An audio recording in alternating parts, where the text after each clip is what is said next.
Salut à tous, j'espère que vous allez bien. Ça fait un petit moment que j'ai pas fait de vidéo sur YouTube, je l'avoue. Comme vous l'avez vu à la miniature et au titre, pour ceux aussi qui me suivent directement de TikTok, vous devez peut-être le savoir, que j'avais fait une story en disant si vous voulez que je parle de ça. Dans cette vidéo, je vais tout simplement vous parler de pourquoi j'ai fait une pause pendant une semaine sur TikTok. Et donc tout ça sous forme d'anecdote. Cette anecdote du coup, donc je vais vous parler du coup de tout ça en venant du début. Donc la vidéo comment je t'invite à t'abonner pour ne pas rater les prochaines vidéos. Tu me connais depuis cette vidéo. N'hésite pas à aller voir mon compte TikTok. Je poste en ce moment plus sur TikTok que sur YouTube. Actuellement là, j'essaye de poster un peu plus sur YouTube, donc au moins une vidéo par semaine. Donc j'essaierai de voir pour poster un peu plus. Sinon à part ça, installez-vous bien, que ce soit sur votre chaise, sur votre lit, sur votre canapé ou même sur votre mère, c'est comme vous voulez. Ou même l'inverse, hein. Je juge pas, vous inquiétez pas. Ça, commençons. Alors tout commence il y a 5 semaines. J'ai passé une bonne journée ce jour-là, donc c'était plutôt bien, vous voyez. Après tous les soirs, j'ai appelé mon ex. Donc actuellement, je ne dirai pas son nom parce que j'ai pas envie que ça aille la tracher. Ça fait bizarre de parler de ça, je vous jure. Donc je rentre chez moi, on lance un appel Facecam. Elle me sort ce que je ne m'attendais vraiment pas. Elle a pris au moins 10 minutes, mais genre 10 minutes, elle était... Je vous jure, on avait l'impression qu'elle avait peur que je la trucide derrière après qu'elle me dise un truc. Après 10 minutes de galère à pouvoir parler, elle me dit « Ça fait 3 semaines que j'ai plus de sentiments pour toi. » Donc à ce moment-là, j'étais en appel donc Facecam, donc elle savait quelle tête j'ai fait. Donc à part vous dire que j'étais dégoûté. En Facecam, j'étais genre comme ça. Je suis plus avec elle actuellement et... Bah voilà, hein, c'est la vie, hein, comme on dit. Hein. Du coup, je l'ai mal pris. C'est sûr qu'après l'appel, oui, arrivé donc de pleurer. Et pas qu'une seule fois. Ça, je vous le dis, il m'est pas arrivé qu'une seule fois de pleurer. Je ne pouvais pas passer une seule minute sans penser à elle. Mais je vous le jure, pas pour passer à un genre Calimero ou autre. Je ne pensais jamais à autre chose. À ce moment-là, donc, je suis assez mal. J'arrive à peine à manger ou à dormir. Le matin, je vous le jure, c'est bizarre de dire comme ça, mais le matin, j'arrivais à peine à avoir l'idée de me lever.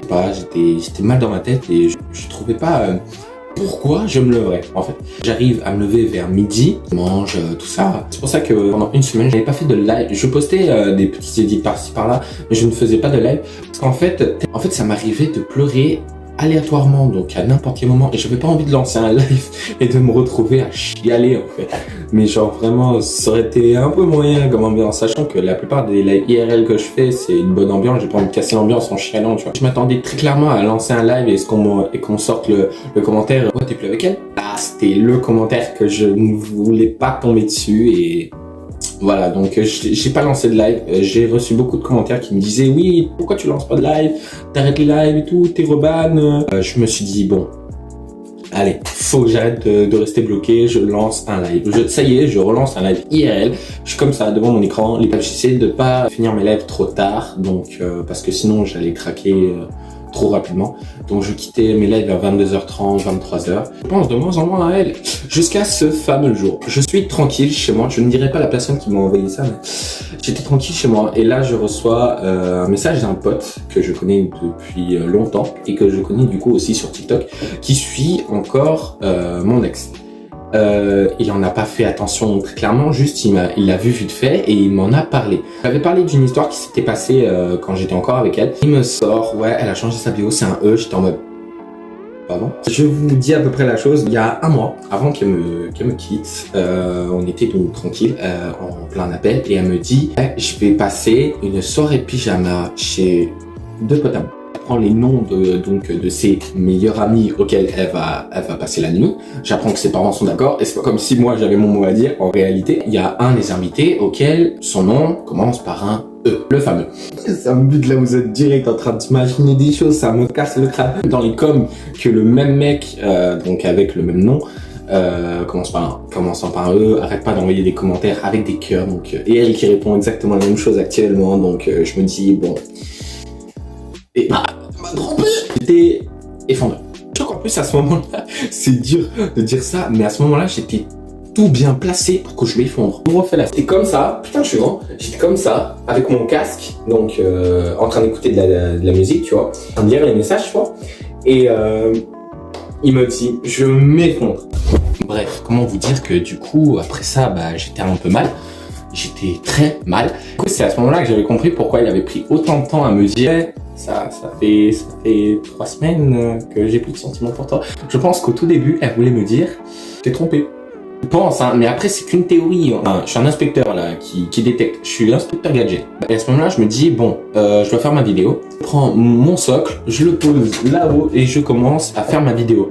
Puis je m'effondre. En plein rec, je m'effondre devant la caméra. C'est un moment que j'aurais préféré éviter, tu vois. Et c'est à ce moment-là que j'ai compris, on ne pourrait pas faire de vidéos sans pleurer devant la caméra, là. Bon, pas grave, je fais pas de vidéo IRL, je fais des petits edits. Parce que, enfin, je sais à quoi ressemble un montage. Et à force de voir ça, ça me rappelait tous les montages que j'avais fait pour elle, pour des anniversaires, des trucs comme ça. Et ça m'effondrait à chaque fois, donc je me suis dit bon, faut que je fasse une pause et faut que je revienne sur tout ça et que j'essaye d'oublier en fait. Je suis de retour, j'essaye de penser de moins en moins. J'essaye de poster de plus en plus aussi sur YouTube. C'est pour ça qu'actuellement je vais poster qu'une seule vidéo par semaine sur YouTube et de poster de temps en temps sur TikTok. J'ai pas envie de me forcer. Tu vois. Je pense que je posterai plus quand j'irai mieux à 100%. C'est à peu près tout pour cette vidéo. J'espère que cette vidéo vous aura plu.